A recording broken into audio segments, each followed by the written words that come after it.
বাচ্চারা দেখো আমরা কবিতাটা পড়ে নিয়েছি, মানে বুঝে নিয়েছি। এবারে আমরা কি করব, এবারে আমরা কম্প্রিহেনশন করব।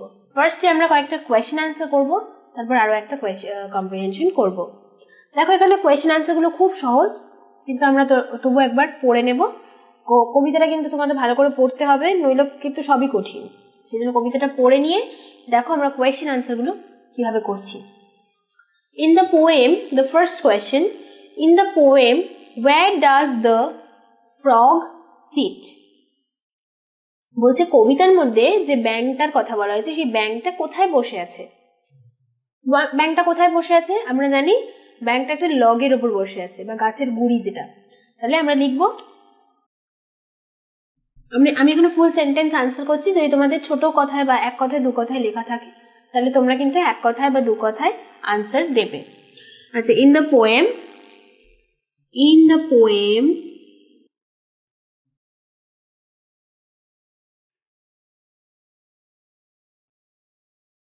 the frog sits on a log. The frog sits on a log. এটা sits হলো কেন সিট থেকে, কারণ আমরা does আছে এখানে, do নেই, does আছে সেজন্য sits হলো। কারণ frog হচ্ছে থার্ড পারসন সিঙ্গুলার নাম্বার, এগুলো তোমরা একটু বড় হলে পড়বে, গ্রামারে পড়বে। এখন এইটুকুন জেনে রাখো যে এইভাবেই হয়, যখন does থাকে তখন আমরা আনসার লেখার সময় সাবজেক্ট যে সে যদি থার্ড পারসন সিঙ্গুলার নাম্বার হয় তখন সেটা আমরা এস যোগ করে দিই, বা সিট যেটা আমাদের ভার্ব আছে সেই ভার্বসের সাথে এস যোগ করে দিই। তাহলে in the poem the frog sits on a log. আচ্ছা, নেক্সট কোয়েশ্চেন কি আছে দেখো, is the dog furry? Is the dog furry আমরা কি করে বুঝবো, ওখানে লেখা ছিল আ শ্যাগি ডগ, তাই না? তো শ্যাগি মানেই হচ্ছে খুব ফারি, যার প্রচুর লোম, একটু মানে মোটা ঠিক লোম যে সমস্ত কুকুরের হয় তাদের শ্যাগি বলা হয়। তাহলে আমরা লিখবো ইজ দ্য ডগ ফারি, আমরা লিখবো yes the dog is shaggy. Shaggy মানে very much furry, মানে very furry, যাদের নাকি প্রচুর লোম থাকে। Yes, the dog is shaggy. তারপরে কি আছে দেখো, do they go by car? Do they go by car? ওরা কি গাড়ি করে গেছিল? না, ওরা কি করে গেছিল? হেঁটে হেঁটে। তাহলে আমরা লিখবো no, they go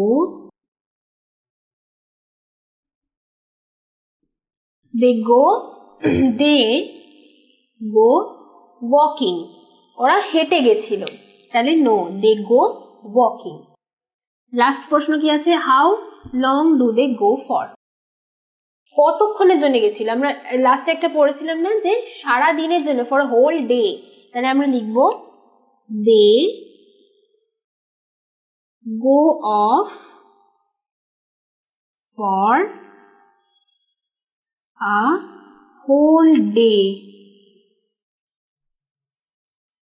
পুরো একটা দিনের জন্য ওরা ঘুরতে গেছিল, তাহলে they go off for a whole day. তাহলে আমরা আরেকবার পড়ে নিই।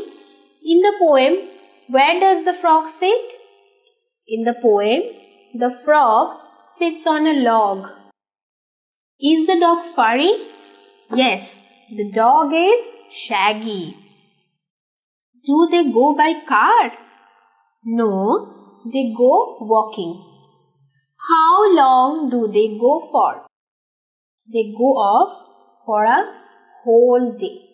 তাহলে এগুলো আমাদের কোয়েশ্চেন আনসার হয়ে গেলে, এখান থেকে বেশি কোয়েশ্চেন আনসার নেই, কিন্তু কবিতাটা তোমাদের ভালো করে পড়তেই হবে, নইলে তোমরা কোনো কোয়েশ্চেন আনসারই লিখতে পারবে না। এরপর আমরা আরেকটা কম্প্রিহেনশন করলে আমাদের এই কবিতাটা শেষ হয়ে যাবে, তারপর আমরা নেক্সট চ্যাপ্টারে চলে যাব। তাহলে চলো আমাদের নেক্সট কম্প্রিহেনশনটা আমরা করে নিই। তাহলে বাচ্চারা আমাদের লাস্ট যে কম্প্রিহেনশনটা রয়েছে এই চ্যাপ্টার থেকে কি আছে দেখো, find words with the opposite meaning in the poem. মানে কবিতার মধ্যে থেকে এমন কিছু শব্দ খুঁজে বার করো যেগুলো এই শব্দের উল্টো শব্দ, অপোজিট বা বিপরীত শব্দ, অপোজিট ওয়ার্ড। তো কবিতার মধ্যেই এমন কিছু ওয়ার্ড আছে যেখানে আমাদের এই অপোজিট ওয়ার্ডগুলো এখানে আমরা পেয়ে যাব। দেখো ফার্স্ট ওয়ার্ড কি আছে, কাম। কাম কাম মানে আসা। তাহলে কি আমাদের কামের উল্টো একটা কোনো ওয়ার্ড খুঁজতে হবে। দেখবে ওখানে গো আছে, লাস্ট প্যারাগ্রাফে আমাদের ফার্স্ট লাইন আছে off they go for a whole day. তো গোটা আমাদের কামের অপোজিট ওয়ার্ড, তাহলে আমরা এখানে লিখব গো। গো মানে যাওয়া এবং কাম মানে আসা। স্যাড, স্যাড মানে যে নাকি খুব দুঃখে আছে, স্যাড। তাহলে স্যাড এটার অপোজিট কি হবে, যে সুখে আছে বা খুব খুশি। ওখানে দেখবে একটা ওয়ার্ড আছে হ্যাপি।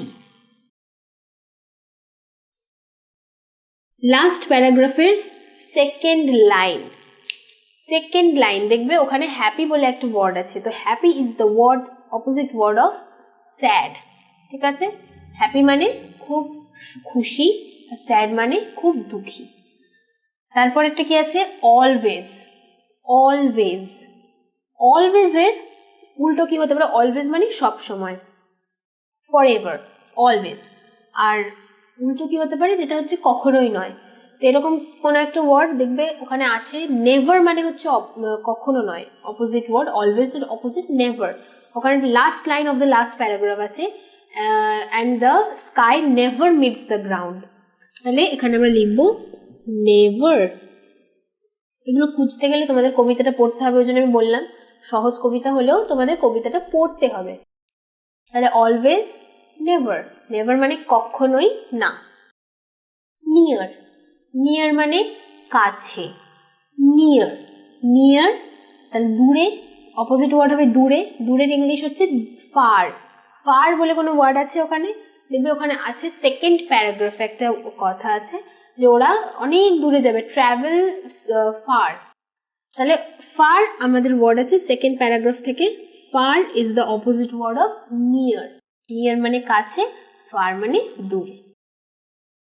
লাস্টে কি আছে নাইট। নাইট মানে রাত্রি। তাহলে রাত্রির অপোজিট ওয়ার্ড কি হবে, দিন বা ডে। তো এটা আমাদের কবিতায় কোথায় আছে, দেখবে লাস্ট প্যারাগ্রাফের ফার্স্ট সেন্টেন্স যেটা আছে, first line, they off they go for a whole day. তাহলে আমরা এখানে লিখব ডে। কোথায় আছে সেগুলো তোমাদের লিখতে হবে না, কিন্তু খুঁজে তোমাদেরকে জানতে হবে।